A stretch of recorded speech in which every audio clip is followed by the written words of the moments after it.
Kasi pag papa ko ah. Siguro may bayak nang gagawin mamaya. Huwag gagawin. Saan ba ako pupunta? Pero huwag kang maingay. Papaalam tayo kay mama ko mamaya. Alam mo na. Kaya nga sinunod ko yung utos niya eh. Diba? Para-paraan. Bakit? Ano bang iniisip mo? Iisip ko mamaya mag-iinom ka ata. Mag-iinom. Saan man ako mag-iinom? Saka maraming pistahan na yun. Kailangan natin masipag. Para mamaya may mag-aya. Siyempre, hindi siya makakatanggi. Wala, ginawa ko na lahat.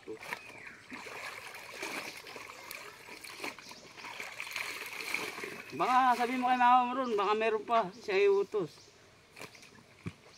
Dami-damihan na. Oo, dagdagan niya na. Para mamaya madami din ang iinumin mo. Eh siyempre, dadamihan ko talaga iinumin ko. Sulit sa labas, sulit sa inom. Siyempre. Talaga. Ito na nga, nagbabalaw na ako eh. Para ang mamaya inumin ko hard. Kasi nauna na yung banlaw eh.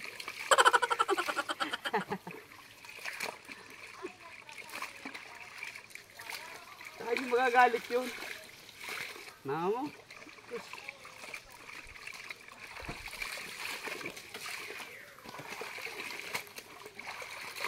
Kaluto na ba si mama mo doon? Ha? Hindi pa. Pagluto na? Hindi pa. Di ba? Sabihin mo kay mama mo, ako na magluluto. Mamaya, pagkatapos ko rito.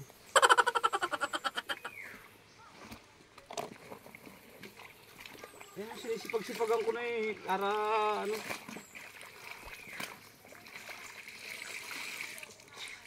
Malasing man eh. Wala nang gagawin. Hindi matutulog. Ikaw na pati magda-dryer. Ha? Ikaw na. Ay, siyempre. Ako na. Ako lahat ang gagawa niyan. Wala na siyang ibang gagawin kundi yun, mag-alaga na lang kay Anika. Finish na ang trabaho.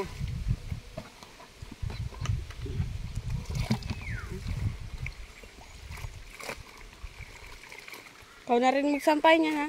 Ba, ay siyempre naman. Ako na magsasampay lahat dito. Ano yun papa, yung mga barkada mo doon, hinihintay ka na.